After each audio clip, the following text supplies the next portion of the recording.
ইন্ডিয়াতে 10,000 রুপির price segment আর বাংলাদেশে যদি 15,000 টাকার প্রাইস সেগমেন্ট আমরা ধরি, সেই দামে কিন্তু একটাই ফোন আসে যেটা অটোমেটিক চয়েস হয়। হ্যাঁ, ফোন অনেক আছে, কিন্তু ভালো ফোন বলতে হলে Redmi 9 প্রাইম এটার কথাই বলতে হয়, আর সেটাই রিব্র্যান্ড করে এসেছে Poco M2, সেটার কথা বলতে হয়। তো এই দুটো ফোন ছাড়া আর কেউ কিন্তু ফুল HD প্লাস ডিসপ্লে দিচ্ছে না এই প্রাইস সেগমেন্টে। এবং এখন 2020 সালে যা ফোনের দাম বেড়েছে, সেই অনুযায়ী স্পেসিফিকেশন যথারীতি কমে গেছে, তাই এই দামে আগের মতো ভালো ফোন আমরা আর পাচ্ছি না।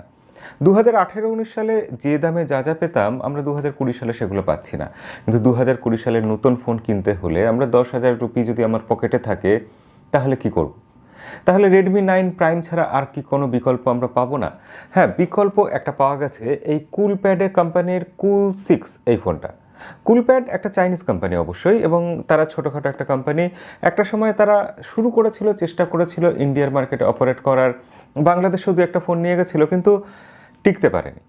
রেডমির দাপটে, স্যামসাং, ভিভো, ওপোর দাপটে তারা টিকতে পারেনি। তবে সেই সময় আমি কুল 3 নামে একটা ফোন কিনেছিলাম। এক্সপিরিয়েন্স খুব একটা খারাপ ছিল না, কিন্তু অবশ্যই কিছু জায়গায় কম্প্রোমাইজেশন ছিল, সস্তার ফোন ছিল, এবং আমি মাস্টার ফোনটা ব্যবহারও করেছিলাম। তো কুল 6 এটা এবার ব্যবহার করে আমার কেমন লাগলো, প্রথমেই বলে নিই এই ফোনটার স্পেসিফিকেশনস কী কী। আপনারা এখানে স্ক্রিনের সাইডে এখানে সব কিছু ডিসপ্লেতে দেখতে পাচ্ছেন যে এর মধ্যে কী কী আছে।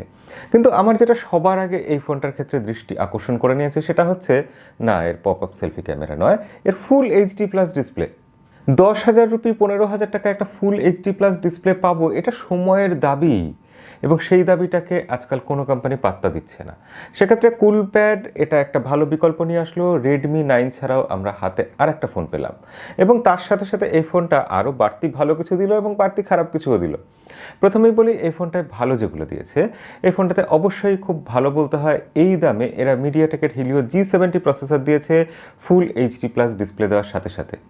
ডিসপ্লেও ভালো দিচ্ছে, প্রসেসরও ভালো দিচ্ছে, তাহলে ক্যামেরা অবশ্যই খুব বাজে দিয়েছে না? অদ্ভুত ব্যাপার যে এই ফোনটাতে সেলফি ক্যামেরাটা দিয়েছে পপআপ সেলফি ক্যামেরা, অর্থাৎ এখানে ক্যামেরার প্রসঙ্গে ডিসপ্লের কথা আবারও চলে আসে। ফুল ভিউ ডিসপ্লে, এই দামে একটা ফুল ভিউ ডিসপ্লে পাওয়া অবশ্যই মানতে হবে অসাধারণ কাজ করেছে কুলপ্যাড।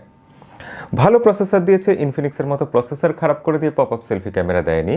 পপআপ সেলফি ক্যামেরা দিয়েছে, কিন্তু তার সাথে সাথে ডিসপ্লে HD প্লাস করে দেয়নি, ফুল HD প্লাস দিয়েছে। অবশ্যই এই কটা জিনিস একেবারে শুরুতেই নজর কেড়ে নিয়েছে আমার। তাই সবার আগে যে জিনিসটা নজর কাড়া উচিত ছিল, সেই জিনিসটার দিকে এতক্ষণে নজর গেল, অর্থাৎ এই ফোনটা দেখতে কেমন। দেখতে ঠিকঠাক ফোনটা, গ্লসি ফিনিশ আছে, এবং ডুয়েল টোন ব্যাকসাইডটা অবশ্যই খারাপ লাগছে না দেখতে, কিন্তু প্লাস্টিক, এবং এটা এমনই প্লাস্টিক যে সামান্য একটু কিছু লাগলেই এখানে স্ক্র্যাচ পড়ে যাবে। কুলপ্যাডের সম্পর্কে তো দু একটা ভালো ভালো কথা শুনে ফেললেন, এবার ভালো কথা শোনানোর জন্য আমাকে কিন্তু একটা পুরস্কার দিতে হবে। সেটা হচ্ছে আমাদের চ্যানেলের সাবস্ক্রাইব বাটনটা প্রেস করে দিয়ে আমাদের পরিবারের সদস্য হয়ে যেতে হবে।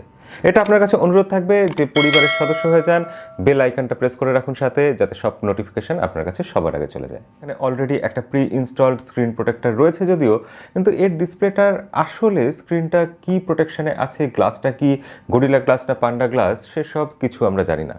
যেমন ইনফিনিক্স বলে তারা স্কট সেন্সেশন গ্লাস দেয়, বা ভিভো বলে এরকম কিছু একটা নাম দিয়ে দিতে পারতো। একটা কোনো গ্লাস প্রোটেকশন দিলে মনের শান্তি, আদৌ প্রোটেকশন হয় কিনা খুব সন্দেহ আছে, মনের শান্তি তো হতো। ব্যাক সাইডে আছে ফিঙ্গারপ্রিন্ট সেন্সার, এবং ক্যামেরা মডিউলটা দেখে কার কথা যেন মনে পড়ে যাচ্ছে, হ্যাঁ ক্যামেরা মডিউলটা দেখে রিয়েলমির কথাই মনে পড়ে যাচ্ছে। তবে আমার এই সেটআপটা, ক্যামেরার এরকম মডিউলটা বেশ পছন্দ। আজকাল যে বড় বড় ক্যামেরা বাম্প ক্যামেরা মডিউল এসে গেছে, সেটা আমার অতটা পছন্দ হয় না। এবং এই ফোনটাতে তলার দিকে স্পিকার গ্রিল রয়েছে, ডুয়েল স্পিকার গ্রিল, দেখে মনে হচ্ছে ডুয়েল স্পিকার, কিন্তু না, একটাই স্পিকার আছে, বটম ফায়ারিং স্পিকার, যেটা সাউন্ড ঠিকঠাক আছে, আমি বলবো খুব খারাপ কিছু নয়। এবং এখানে আছে টাইপ-C পোর্ট। অবিশ্বাস্য ব্যাপার, কুলপ্যাড বোধহয় কিছু কমপ্লেন করার জায়গায় ছাড়বে, এটা দেখে আমি অবাক হয়ে যাচ্ছি। কুলপ্যাড কোম্পানি সব দিকে যেখানে নজর দিচ্ছি, সে জায়গাতেই দেখছি খুঁত বার করতে দিচ্ছে না। আর আমাদের স্বভাব জানেন, খুঁত বার করে ছাড়বই। তো এই ফোনটার সব থেকে বড় খুঁত যেটা সবার আগে নজরে আসলো, সেটা হচ্ছে এখানে 3.5mm জ্যাকের জন্য কোনো পোর্ট নেই। এই দামের ফোনে, একটা বাজেট সেগমেন্টের ফোনে 3.5mm জ্যাকের জন্য পোর্ট না দেওয়াটা আমার মতে একটা অপরাধ। তবে তারা জানতো যে অনেক গালাগালি খাবে, তার জন্য বক্সের মধ্যে একটা অ্যাডাপ্টার দিয়ে দিয়েছে, অর্থাৎ টাইপ-C পোর্টে আপনি অ্যাডাপ্টারটা গুঁজে তার সাথে 3.5mm জ্যাকটা ফিট করে নিতে পারবেন, সমস্যা খুব একটা কিছু হবে না। চারদিকের ফ্রেমটা দেখে কিন্তু একদম চকচক করছে, মানে না, প্লাস্টিকই আছে, মনের শান্তি আর কি। এটা যদি মেটাল দিত এক্ষুনি হার্ট অ্যাটাক হয়ে যেত আমার। এনিওয়ে, এটা দেখতে কেমন লাগছে, ইন হ্যান্ড ফিলিং কীরকম? ইন হ্যান্ড ফিলিং এমনিতে ভালো, তবে দেখতে বেশ সস্তাই লাগছে। ডিজাইনটা অনেকের পছন্দ হবেন, ডিজাইন খারাপ বলবো না আমি, কিন্তু একটা চিপ লুক রয়েছেই, এটা অবশ্যই রয়েছে। কম দামি ফোনে এটা থাকাই স্বাভাবিক। কোম্পানি দাবি করছে এই ফোনটার ওজন নাকি 120 গ্রাম। আমি জানি না এটা কতটা সত্যি, যদি তারা মিথ্যে বলে থাকে সেখানে সমালোচনা হবে, আর যদি 120 গ্রাম ওজন সত্যি সত্যি হয়ে থাকে তাহলেও সমালোচনা করব, কারণ এটা হাতে নিয়ে মনে হচ্ছে 180 থেকে 90 গ্রাম ওজন। সেক্ষেত্রে বলতে হয় ওয়েট ডিস্ট্রিবিউশন ভালো না। যে কোনো একটা কিছু গন্ডগোল আছে ভাই, মানে হয় মিথ্যে বলছে অথবা ওজন ডিস্ট্রিবিউশনটা একদম ঠিকঠাক নেই। তো যাই হোক, এবার আমরা একটু ভিতর দিকে যাই। হিলিও G70 প্রসেসর দিয়ে এই ফোনটা খুব স্মুথলি চলেছে। বাজেট সেগমেন্টের ফোনে টুকটাক যেরকম ল্যাগ থাকে, ছোটোখাটো স্টার্টার থাকে, সেগুলো আছে।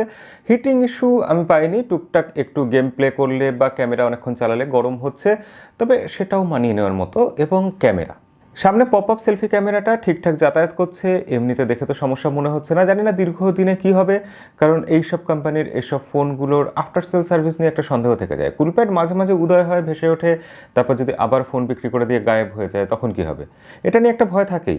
তবে 21 মেগাপিক্সেলের যে সেলফি ক্যামেরাটা আছে সেটা ঠিকঠাক ফটো তুলেছে, এবং যখন সূর্যের আলো বেশি থাকছে, মানে ঠিকঠাক আলো পেলে ক্যামেরা ভালো পারফর্ম করছে। ব্যাক সাইডে 48 মেগাপিক্সেল ক্যামেরা আছে, প্রাইমারি সেন্সার 48 মেগাপিক্সেল, এবং তার পারফরমেন্স আমি বলবো যে লো লাইটে একটু স্ট্রাগল করছে, কিন্তু ডে লাইটে ঠিকঠাক আছে। আপনারা ক্যামেরা স্যাম্পল দেখছেন, আপনারাই এটা বিচার করে বলতে পারবেন কেমন। এখানে ছেলে ভোলানো দুখানা ক্যামেরা আরও রয়েছে, যে দুটো 2 মেগাপিক্সেলের। ম্যাক্রো লেন্স একটা নাম দেওয়া হয়েছে, আর একটা ডেপথ সেন্সার নাম দেওয়া হয়েছে। হ্যাঁ আছে, না থাকলে দেখতে একটু ব্যাকসাইডটা খারাপ লাগে, তাই 3টে ক্যামেরা দেওয়া হয়েছে। ফিঙ্গারপ্রিন্ট সেন্সারও ঠিকঠাক কাজ করেছে, এবং এইগুলো নিয়ে খুব একটা কমপ্লেন করার জায়গা কুলপ্যাড রাখেনি। তাহলে কি হলো? তাহলে কি আর কিছু বাকি রয়ে গেল? হ্যাঁ, বাকি রয়ে গেছে আরও দুটো জায়গা। এক নম্বর হচ্ছে এর ব্যাটারি। এখানে বক্সের মধ্যে আমরা পাচ্ছি একটা 10 ওয়াটের চার্জার, আর এই ফোনের মধ্যে পাচ্ছি আমরা 4000 mAh ব্যাটারি। দুটোর কম্বিনেশন খুব একটা ভালো নয়, কারণ 4000 mAh ব্যাটারি একটা দিন পুরো দিন আমাকে তো ব্যাকআপ দিতে পারেনি, দিনে দুবার চার্জ দিতে হয়। ব্যাটারি যতটা খারাপ ভেবেছিলাম অবশ্যই ততটা খারাপ নয়, এই জায়গাটাও একটু চমকে দিয়েছে। তবে হ্যাঁ, 4000 mAh ব্যাটারি আজকের দিনে আমরা 5000 এক্সপেক্ট করি, এবং 10 ওয়াটের চার্জারের জায়গায় আজকের দিনে আমরা মিনিমাম 18 ওয়াটের চার্জার এক্সপেক্ট করি। কোম্পানির সাহসটা একবার দেখুন। বড় বড় কোম্পানি যেখানে কম দামের ফোনে, বাজেট সেগমেন্টের ফোনে ব্যবসা করবে, প্রি ইনস্টলড কিছু অ্যাপ্লিকেশন দেবে, সেখান থেকে কমিশন নেবে, বিজ্ঞাপন দেবে, সেখান থেকে কমিশন নেবে ইউজার ইন্টারফেসের মধ্যে, আর আমাদের জীবন একটা অতিষ্ঠ করে তুলবে। সেখানে এই কোম্পানির সাহস করে একটা ক্লিন ইউআই দিয়েছে, যেখানে বাগ আছে প্রচুর, তবে কোনো প্রি ইনস্টলড অ্যাপ্লিকেশন নেই। কুলপ্যাডের মতো কোম্পানি, তাও আবার এই দামে, বিশ্বাস হচ্ছে না সত্যি। মানে এগুলো খুব অন্যায় বলবো আমি। কুলপ্যাডের মতো কোম্পানি এত ভালো যদি কাজ করে কিছু কিছু ক্ষেত্রে, অবশ্যই তার জন্য প্রতিবাদ জানাতেই হবে। তবে দুঃখটা কি জানেন তো ভাই, একসাথে সব ইচ্ছা পূরণ হয় না।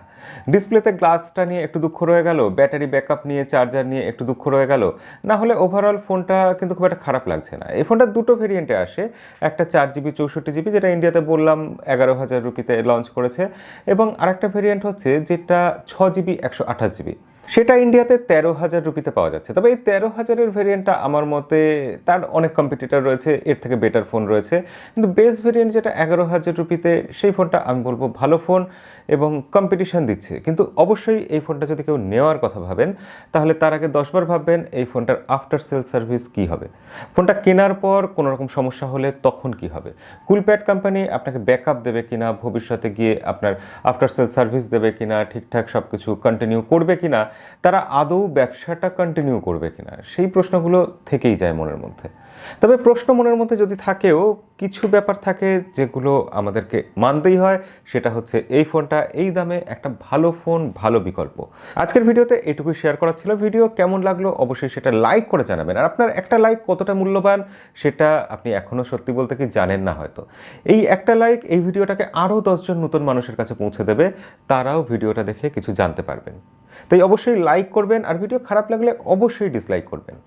আজকের ভিডিও এখানেই শেষ করব, দেখা হবে পরের ভিডিওতে। আজকের মতো বিদায়।